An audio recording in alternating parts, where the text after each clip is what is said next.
Udumo kuNkulunkulu kweliphezulu nokuthula emhlabeni kubantu abathokozelwa nguye. Ubaba uNsibanda okubingelelayo uNdlalifa izolo. Ngithi uJesu Kristu yiNkosi. Siyambonga uNkulunkulu wethu kakhulu, siyamdumisa. Dumo lonke lungolwakhe lumfanele izikhathi zingakabibikho. Namanje kuyoze kube yingonaphakade. Dumo nje lungolwakhe. Lapha kuMahubo 115 verse 1 uthi udumo lwakhe akalucazelani nomuntu. Cha, akalihlukaniselani nomuntu, lwakhe nje lumfanele. Nalapho Isaiah 42 verse 8 uthi ubani eningangifanisa naye isifane? Ubani engingangilinganisa naye isilingane na? Uyena kuNkulunkulu esimkhonzayo. Kwangathi-ke sonke singahlala sikwenze lokho akakufunayo nakakulindele kuthina.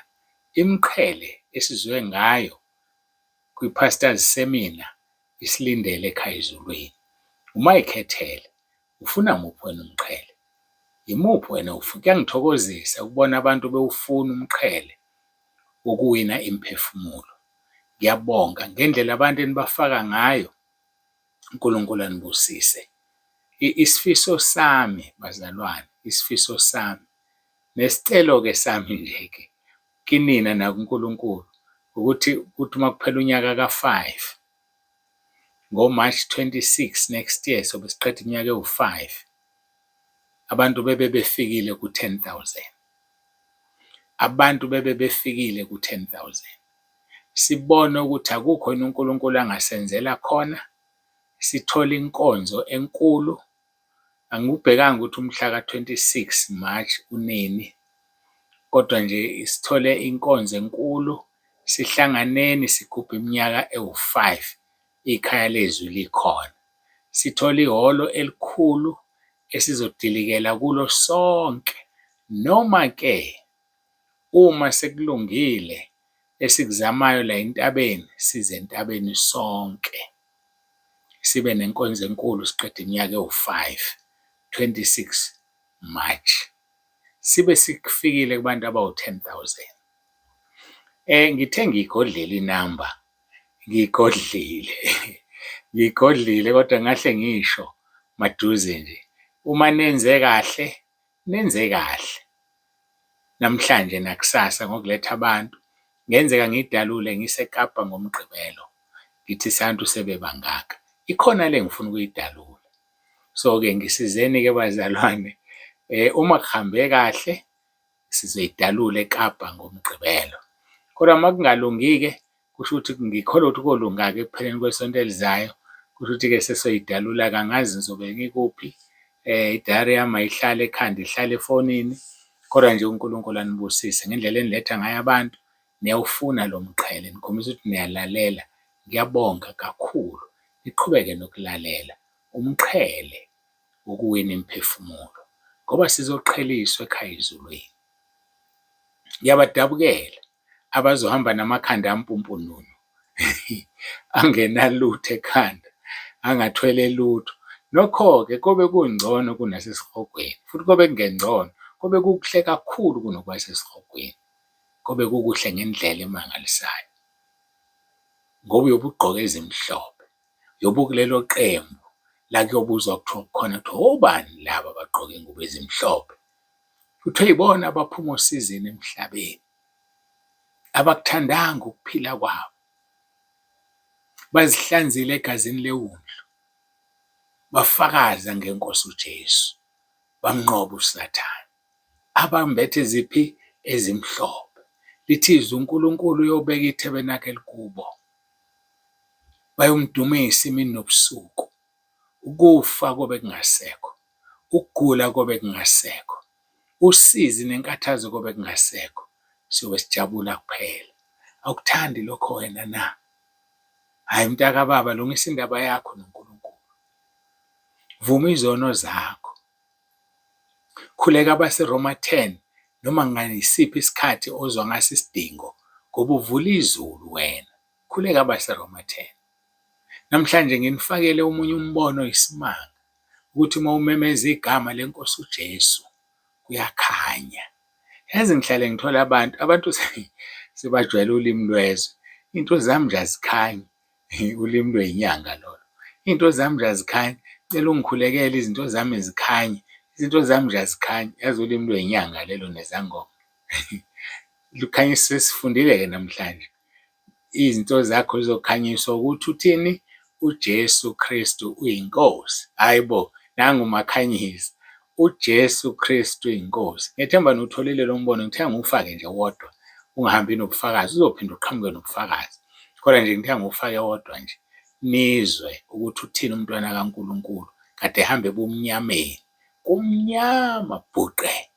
Kwase kufika into kuye yathi thana uJesu Kristu uyinkosi. Kwanele okusho kwakhanya kwathi ba. Wena-ke othi izinto zakho azivumi ukukhanya, biza uJesu Kristu uyinkosi, zizokhanya. Phela ukhumbule ukuthi ulizwi uyizwi. Izwi ngokwamaHubo 1:19 nginifakele 1:08. Izwi likaNkulunkulu lingukukhanya ey'nyaweni zami. No, liyisibane ey'nyaweni zami, lukukhanya endleleni yami. So bazalwane, hhayi kodwa izwi, uJesu Kristu uyinkosi, isivumo sethu. Akusona isiqubulo, ungadideki, ungasho isiqubulo. No, asiqubuli thina, asikho kwipolitiki la. Hhayi, asikho kwipolitiki, asinaso isiqubulo. Sinesivumo ngoba siyavuma, sithi uJesu Kristu uyinkosi. Izolo-ke ngibe nenkonzo emfushane, ngathi ngiphuthuma umkhuleko ka-grade 12. Awubanga mfushane ngendlela engicabange ngayo. Sengicabanga ukuthi ngokugcinwa inkosi anginifakele wona kusasa. Khona nizosiza iy'ngane na-over i-weekend. Ngizonifakela kusasa ukugcinwa inkosi ngoba ngizobe ngisendleleni sihamba siya e-Cape Town. So isikhathi sokwenza inkonzo kahle kahle asizubabikho. So-ke sizonifakela lo mkhuleko-ke ebesinawo. Uyinkonzo nje wangubiza umkhuleko. Bebecelile lesikole esiseduze bayazi sebebafika ENtabeni. Bacelela iy'ngane zayigcwalisa leya ndlu, zibe zingangenanga zonke. Phela lesa sikole kuthiwa yini? Sinabantwana abangaphezu kwe-1,000. So bayigcwalisa-ke, niyayazi leya ndlu layisha 700, bagcwala abantwana. Wasikhathaza-ke ugesi, angixolise kakhulu kubantu baka-YouTube, asikwazanga ukuqopha bekungakhanyi ugesi ngoba bese kugcwele kumnyama, kungemnyama, kusemini. So-ke bingeke ilunge ividiyo. Ngakho-ke ngiyacela ukuthi nisixolele. Sizocela ubaba uJali asenzele ukuthi kungene ku-YouTube, kodwa angizuvela mina ngikhuluma, mhlambe kuzofakwa isithombe sami nje, kodwa bese kuzokwazi ukungena ku-YouTube. Nisixolisele kakhulu. Abantu-ke abasubscribe ku-YouTube, subscribe-ani bafowethu, subscribe-ani. Sekuseduze singene ku-3,000 ku-YouTube. Subscribe-ani bafowethu abangaka-subscribe. Bathumelele iy'hlobo nabangani ividiyo yaku-YouTube, batshene ba-subscribe. Siyambonga-ke uNkulunkulu wethu kakhulu kakhulu. Nasi-ke isicelo. Kusasa sobe sitravela. Ukuthi ama-messages azoba inkinga. Ngiyabonga nalalela ngokudlule. Namanje nginaleso sicelo nje. Kodwa ngicela ukungabavimbi abafaka abantu. Ukuze ithutshana elincane engilitholayo ngibafake. NgoMgqibelo siney'nkonzo ey'mbili eKapa. Uphawu lolo lokuthi anginaso isikhathi sey'nkonzo. Isikhathi sika-WhatsApp, sama-message ka-WhatsApp. Ngesonto soba nenkonzo eyodwa eKapa, bese siyabuya. Asikho isikhathi. So ngiyacela ngoba niyalalela, ngiyanithanda kakhulu. Uma kungenzeka, nenze njengoba nenze kuleli sonto, niqale ngoLwesibili ukuze ngoMsombuluko, ngoba sobuya ntambama ngesonto, noma sobuya ebusuku ngesonto. Ukuze ngoMsombuluko, yebo ama-appointments angikwazi ukuwashintsha, kodwa isikhathi engisitholayo ngiphushe kube kungangeni ama-message. Kodwa ngiyawacela ngoba ngifuna ukufika kule figure. Abafaka abantu abangami, qhubekani nibafake. Ukubhukha akumiwe nje yonke into ngoba nokubhukha akukho la sishiyeka khona. Ngiqala emuva, akebekho abazokweqa. Ngiqala okuzobe ingene kuqala, ngigcine ngeyokugcina. So ngizonibhukhela nje kahle nonke, futhi phela ne-date ikude. So awukho umjaho. Umjaho la emqheleni wenu wasezulwini, ukuwina imiphefumulo. faka nabantu-ke bazalwane. Kodwa bese ningangithethisi, ngiyacela, ningangithethisi. Uma bengakwazanga ukungena bonke ngesikhathi esifanele ngoba ngizobe ngibhizi kakhulu. Kodwa nje leso sikhashanyana engisitholayo ngizohlala phezu kwabantu abangeniswayo, sibone ukuthi asifikini kuleya figa engifuna ukuyimemeza eKapa ngoMgqibelo. Uma kungalunganga ngoMgqibelo, ngiyakholwa ngeSonto ngizoyimemeza. Hhayi-ke, indaba isikunina-ke, bathi ngesiLungu, the ball is in your court. Siyabonga-ke, ngicela sikhuleke siqale inkonzo yethu. Sengihambe kakhulu, zibheke ku-11 minutes inkonzo ingakaqali. Ngiyanithanda nezwe, ngiyanithanda bazalwane, ningumqhele wami, ningumqhele wami. Ngakho-ke nawe bangumqhele wakho obafakile. Ngiyadabuka nje ngalaba abafaka abantu baphume ngoba banconzula umqhele wakho, uzogcina ungekho. Bayanconzula nje, bayanconzula. Kodwa bakithi, hawu kwaze kwabuhlungu, kwaze kwabuhlungu. Yeka ukufaka abantu ungakhulumile nabo ngoba bayaphuma abantu labo. Ungabancengi futhi kakhulu ngoba umncenga umuntu uze umtshele ukuthi ungaphumi akuphunywa la. Uyangena angenela ukuthi ngifuna ukubona ukuthi bazongenzani uma ngiphuma, bazongenzani uma ngiphuma. Asizumenza lutho. So musumsabisa umuntu ngokungaphumi, umdayisele igruphu busuyamfaka. Musumtshela ukuthi angaphumi akuphume ngoba uzophumela ukukulaya ukuthi ngizoke ngibone bazongenzani uma ngiphuma. Ahlala bonke akenziwa lutho, athi ngicela ungibuyisele. Ubephumelani? Ubelaya wena. Yeka-ke ukuncenga umuntu ukuthi angaphumi. Mchazele nje ngegruphu wena.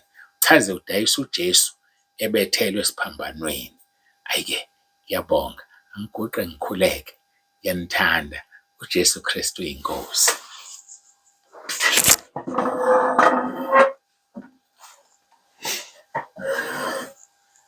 Baba, egameni likaJesu ophilayo, uNkulunkulu wethu onomusa, siyabonga ngethuba nangesikhathi, siyabonga uthando usithande ngalo. Siyabonga kakhulu uNkulunkulu wethu onomusa. Ngiyacela uqhubeke ube nathi nakule nkonzo, ucacise izwi lakho. Basizakala abantwana bakho, vula umnyango wezulu. Kube ulona lo yaziyekela ukungena, kodwa khona ubusitshele konke okuzosenza sikhwalifaye ukungena. Sibonga nje nale ndaba yokuletha abantu ekaJakobe chapter 5 verse 19 no-20. Uthuma umuntu ebuyisile isono esidukileyo, Nkosi ibekele inqwaba yezono.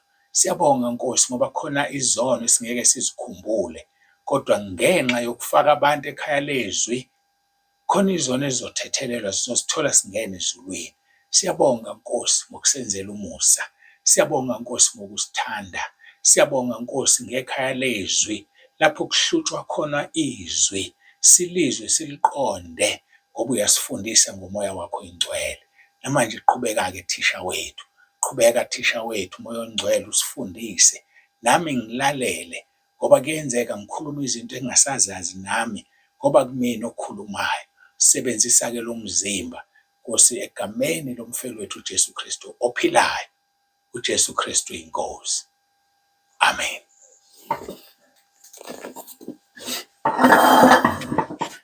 Siyambonga uNkulunkulu kakhulu.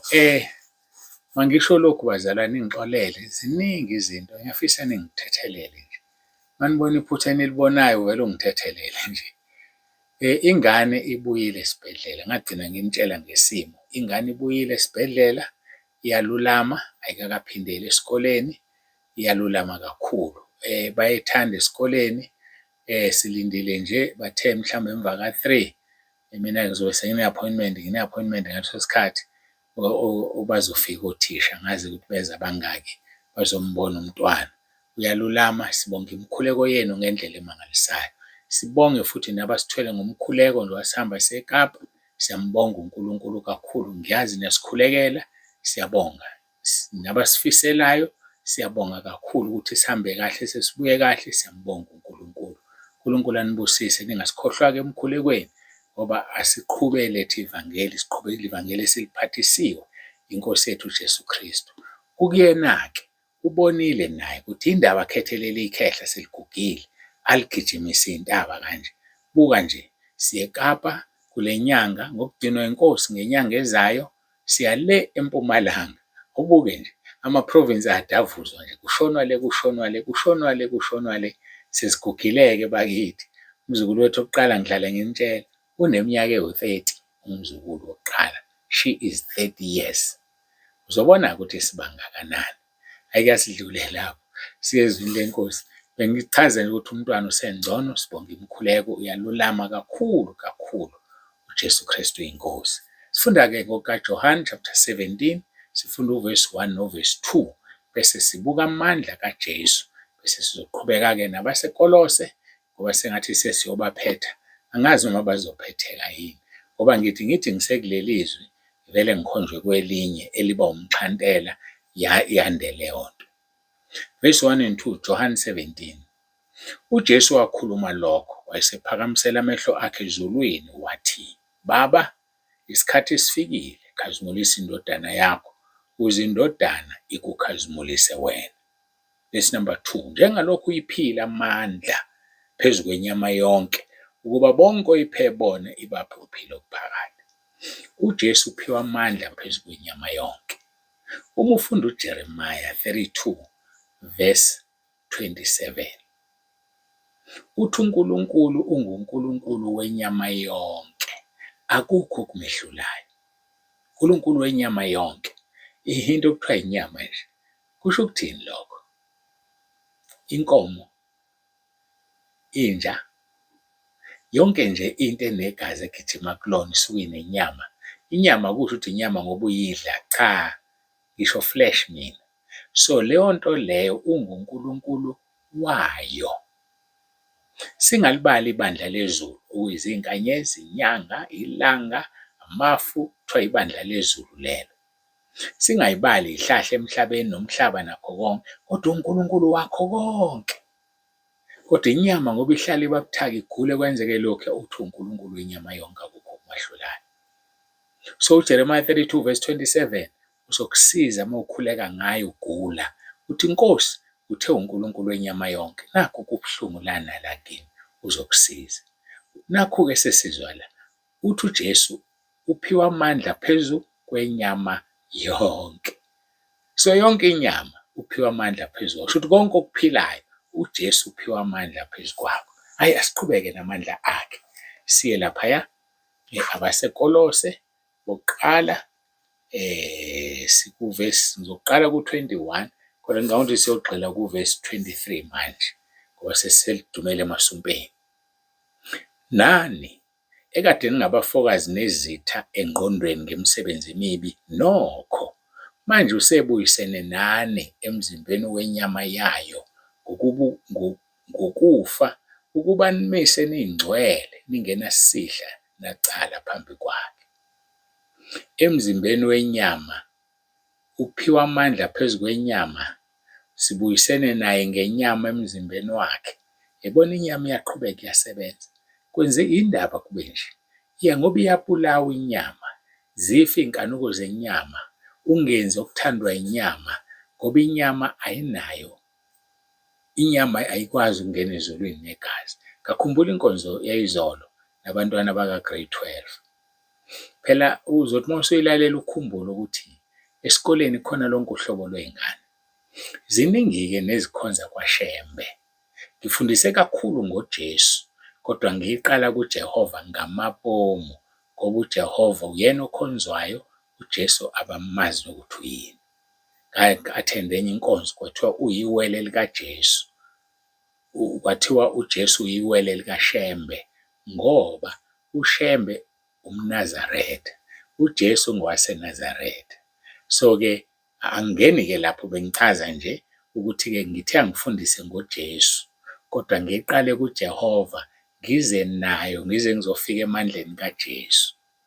Uzoyilalela nje ngomoya, ngokugcina weNkosi ngizoyifaka kusasa, ibambele inkonzo yakusasa. Bengidlula nje ngikhunduza ukuthi ngikhuluma ngenyama, ukuthi uJesu unamandla phezu kwenyama yonke. Futhi njengoba sengikhulumile ngoShembe, angimgxeki, ungangithathi kabi. Angimgxeki, ibandla nalo elikhonza uJehova. Okufanele ngokuvuma kweNkosi masibakhulekela sizokwazi ukuhlangana kuJesu sonke, ngoba uJesu indlela neqiniso. Ngifuna ungizwe kahle, angigxeki, bengikutshela isizathu sokuthi yindaba ngifundise kangaka ngoJesu enkonzweni. Kufanele sibathande ukuze sibone ngasolinye lapho singaboni khona ngasolinye. Kufanele sibathande. So-ke ngikusho lokhu ngize ngiliphathe igama ngoba ngiligxeki, ngiyabathanda, ngiyazi lokhu kuphuma ku-YouTube, lokhu kuphuma yonke indawo. So-ke anginamahloni ngeke ngikushoyo, bengichaza nje, basho njalo ngizongcwaba. Bathi Nsibande, mawusushumayela ubatshele ukuthi uJesu noShembe bangamawele ngoba bangabaseNazaretha bobabili. Kahleka-ke. Mase ngisukuma-ke ngayishumayelela-ke lokhu uNkulunkulu ayekubeke kumina ngoba phela siyahlangana nabo. Siyahlangana nabo. So asibagxeki thina, siyabathanda ngoba kufanele sigcine sihlangane endaweni eyodwa. Komunye umngcwabo ngoba kusho ukuthi ngiyaqondana nabo, ngathi mangingcwaba bekhona-ke nabo sebekhulumile. Hhayi-ke ngakhuluma, uNkulunkulu wangisiza indlela engakhuluma ngayo, waphinde wasukuma umshumayeli wakhona, umfundisi wakhona, esencoma ethi, yazi wena Nsibande, awufani nabanye abefundisi. Wena uyikhombo yomfundisi. Hawu, ngamangala-ke, uyikhombo yomfundisi. Uyazi wena ukuthi nathi sikhona, uyasihlonipha ngoba nathi inkolo yethu siyamkhonza uNkulunkulu. Ilokho okufunakalayo befundisi. Masingagxekani, lingabikho ibandla eligxekayo. Cha, kodwa lokho okubonayo wena ukuthi kuhle, zama ukuthi nomunye akubone. Nomunye okubonayo kwakhe ukuthi kuhle, zama ukukubona ukuthi kuhle ngani. Singaxwayani, singaxabani, sikhonza uNkulunkulu sonke, kodwa funa sibonisane ukuthi ake sikhonzeni-ke manje uNkulunkulu ngoJesu, ngoba uyena oyindlela neqiniso nokuphila. Hawu bazalwane, ngiyanithanda nonke ningamabandla ahlukene, ngiyanithanda. Nginithandelani ngoba niyalalela, nisenilalelile, nibuze eningakuzwa, sichazelane, sixoxe ngoba sonke siyadlula emhlabeni. Kufanele-ke sizixoxe indaba ezimnandi. Angidluleke lapho, ngizama ukucorrect-a obezocabanga kabi ukuthi ngiyagxeka. Cha, angigxeki, ngibathanda kabi ngoba mina ngiyaqondana nabo ngisho emngcwabeni. So-ke bese siyaxoxa, kuba mnandi. Yabona iy'nkonzo zogogo nomkhulu esiba nazo ngoDisemba, bayagcwala ogogo nomkhulu, kakhulu ogogo abakhonza ebandleni lakwaShembe. Bangithanda kabi ngoba sivele sikhulume izwi, asigxekani, asithi phuma ebandleni ungene kuliphi, angingeni mina lapho. Namanje ngihlala ngisho la ku-WhatsApp, ku-YouTube, shine where you are, khanya ebandleni okulona, khanya ebandleni okulona. Musuphuma ubaleke uze entabeni, uzokhanya kubani entabeni ngoba siyakhanya sonke. Khanya la ubona khona ukuthi cha, basasele la, khona esengikutholile ekhaya lezwi, ubacobelele. Ngoba sonke kufanele siye ezulwini, sonke safelwa esiphambanweni. Hhayi-ke, angidlule lapho, ngiqhubeke. Bengikhuluma-ke ngoverse 22, uthi nokho manje usebuyisene emzimbeni wenyama yayo ngokufa, ukuba nimise niyingcwele, ningenasihla nacala phambi kwakhe. Sikhulume kakhulu ngobungcwele izolo. Verse 23, uma kambe nihlale ekukholweni, nisekeliwe, nigxilile, ningagudluzwa ethembeni levangeli enalizwayo. Bafowethu, masihlale ekukholweni, sigxile, ingabi bikho into ekugudluzayo. Ukukholwa-ke okusemqoka, uthi uJesu, John 7:38, okholwa njengokusho kombhalo. So yiba umfundi weBhayibheli, namathela ezwini likaNkulunkulu, noma ngabe ukuliphi ihlelo lebandla, ngoba iBhayibheli liyizwi likaNkulunkulu. Bese uyalenza, ngoke walenza izwi. Mina ngiyakutshela ngikubuza, yongena ugijima ezulwini ngoba uJesu ushilo ngomlomo wakhe, okholwa njengokusho kombhalo. So sonke iBhayibheli siyaliphatha, sonke lilodwa, liyafana. Ake sicele umoya ongcwele asisize silihumushe ngendlela okuyiyona yona, singalihumushi ngendaba yokuthanda kwethu. Uma sonke besilihumusha ngomoya ongcwele, besiyokwenza okufanayo, singagxekani. Abantu bayakuthanda ukugxeka. Yazi kunabantu abazolahlela ukugxeka, ugxeka into ongayazi, ugxeka into ongayazi. Ngimgxeka kanjani umuntu engangingekho emhlanganweni wakhe noNkulunkulu wakhe embiza? Ngangingekho, angazi umuntu kwathiwani kubani. So ngimgxekelani loya mfundisi? ngimgxekelani ngempela. Ngaphezu kwakho konke sifelwe sonke uJesu ngoba esithanda. Wawungekho ebizwa loya muntu, awumazi lamhlaba kanjani izwi, awazi nokuthi kade ephila impiloni eze afike ekukholweni, kodwa wena usuyamgxeka. Umgxekelani? Ayasikeni ukugxekana bafowethu, hayi ngeke singene phela ezulwini. Uyothini lo muntu omgxekayo somfica ezulwini? Uyojika ukuthi hhayi angingeni mina, kusho ukuthi akulona izulu ngoba khona usibani bani uhambe esihogweni. Hayi angiyazi mina le ndaba. Bafowethu, uthi uJesu asithandaneni sibe munye, asithandaneni. Asiqhubeke-ke, verse 23. Uma kambe nihlale ekukholweni, nisekeliwe, nigxilile, ningagudluzwa ethembeni levangeli enalizwayo. Yabona ivangeli owalizwayo mntakababa eliphuma eBhayibhelini, ungagudluki. Ogudluka kwelo muntu. Namanje ngiyakugunyaza ogudluka kwelikaNsibande. IlikaNsibande nje ugudluke kulona. Ngoba uNsibande akanalo kahle kahle lakhe ivangeli. Unaleli leNkosi uJesu. Ngishumayela uJesu ebethelwe esiphambanweni. uJesu osindisayo. uJesu ohlukanisa umuntu nesono. uJesu okukhulula ebugqilini. That is the Lord that I preach. Yena engimshumayelayo. So wena-ke ushumayela bani? Asishumayeleni uJesu. Sho njalo uJohane 3 verse 14. Njengalokhu uMose wayiphakamisa induku ehlane, kanjalo indodana yomuntu imele ukuphakanyiswa, ukuba yilona naloyo okholwa yiyo angabhubhi, kodwa abe nokuphila okuphakade. Hhayi, ake siphakamiseni uJesu. Siyeke ukuziphakamisa thina. Siyeke ukuphakamisa amakhosikazi ethu. Siyeke ukuphakamisa amabandla sithi awethu kanti awona wethu. Hhayi, ake siyeke nje ukuphakamisa izinto ey'ngenamsebenzi. Siphakamiseni oyindlela neqiniso nokuphila, owayefile ngosuku lwesithathu wavuka, ophethe ihluthulelo zokufa nezehayidesi, ongu-Alpha no-Omega, isiqalo nesiphetho. Hhayi-ke nangu okufanele, ongumqalisi nomphelelisi wokukholwa kwethu, the author and the finisher of our faith. Uyena muntu-ke loyo okufanele simphakamise ukuze sibe nethemba. Asimbheke uverse 23. Uma kambe nihlale ekukholweni, nisekeliwe, nigxilile, ningagudluzwa ethembeni levangeli enalizwayo, elashunyayelwa kukho konke okudaliweyo okuphansi kwezulu. Yabona ivangeli lishunyayelwe kukho konke okudaliwe. Hayi, mina angazi noma niyayizwa le nto. Lishunyayelwe kukho konke okudaliweyo. Yabona uma kumiswe itende, kwase kufakwe iy'pika, ihlathi eliseduze lishunyayiziwe, amatshe aseduze ashunyayiziwe, inhlabathi, umhlaba oseduze, yonke into edaliwe. Ngisho noma bekuthiwa lelo tende lilapha emafusini athize kunenyoka, ishunyayeziwe nayo ngoba iyalizwa izwi likaNkulunkulu. Wathi uNkulunkulu kuyona ihambe ngesisu. Yenze njani? Yahamba ngesisu. Ukhona ongalizwa izwi likaNkulunkulu? Ngisho ulwandle wathi aligcine, walibekela umngcele, ligcinile limile. Yini thina singalizwa izwi likaNkulunkulu? Kodwa indalo yonke iyalizwa izwi likaNkulunkulu. Kwenziwa yini lokho? Ngiyabuza nje, ngiyayibuzela. Kwenziwa yini bazalwane? Yazojeza kabuhlungu thina.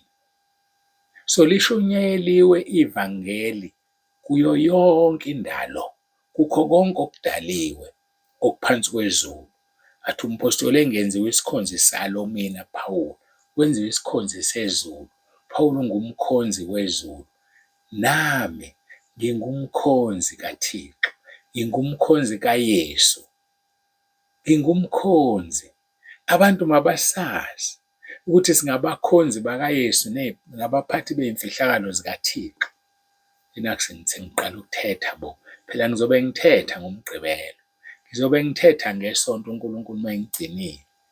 Hhayi, ngizobe ngisithetha isiXhosa.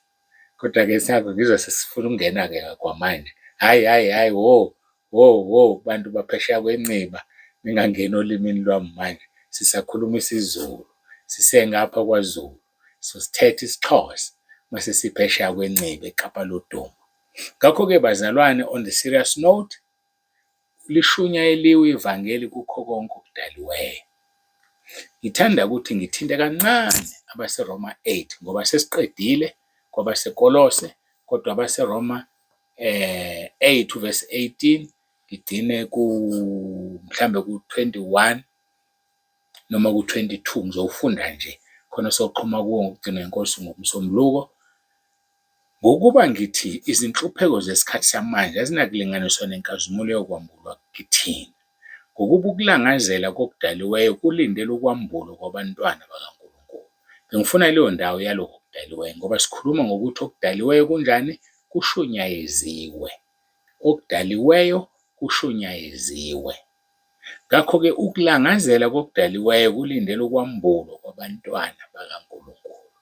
Verse 20, ngokuba okudaliweyo kwabekwa phansi kobuze, kungengantando yakho, kodwa ngaye owakubekayo.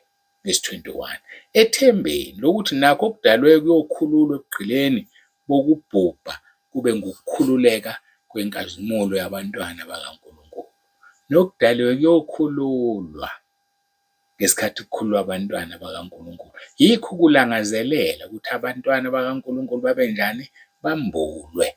Ukwenzani ukumbulwa kwabantwana bakaNkulunkulu na? Hayi, sizobona.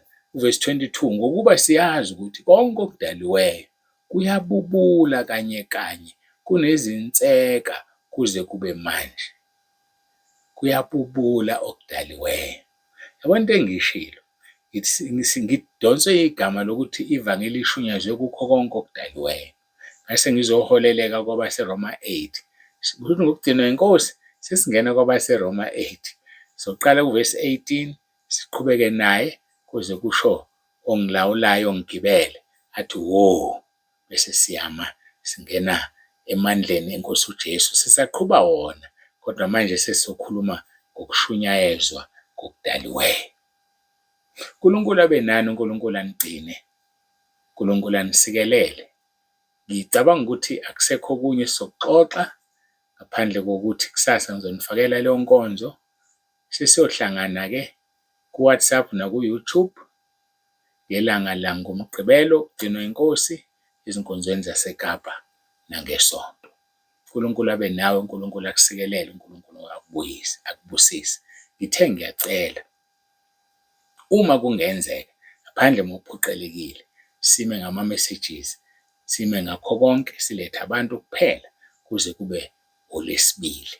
uLwesibili-ke zibuye izinto zibe normal. Kulo Lwesibili esiphuma kulona ngike nawafaka asho athi kade bemile. Nawafaka bazalwane. Sambonga uNkulunkulu kakhulu. Ngicela ukuthandaza. Ngixoleke ngesikhathi sibe side, ngichaze kakhulu ngaqeda u-10 minutes. So bese ngizama ukuthi inkonzo ibe normal ngoba ngiyenqeda ko-20, 21, 22. Ngicela ukuthi sikhavekile leso sikhathi uma usubtract u-10 minutes. Sikhuleke sibonge uNkulunkulu.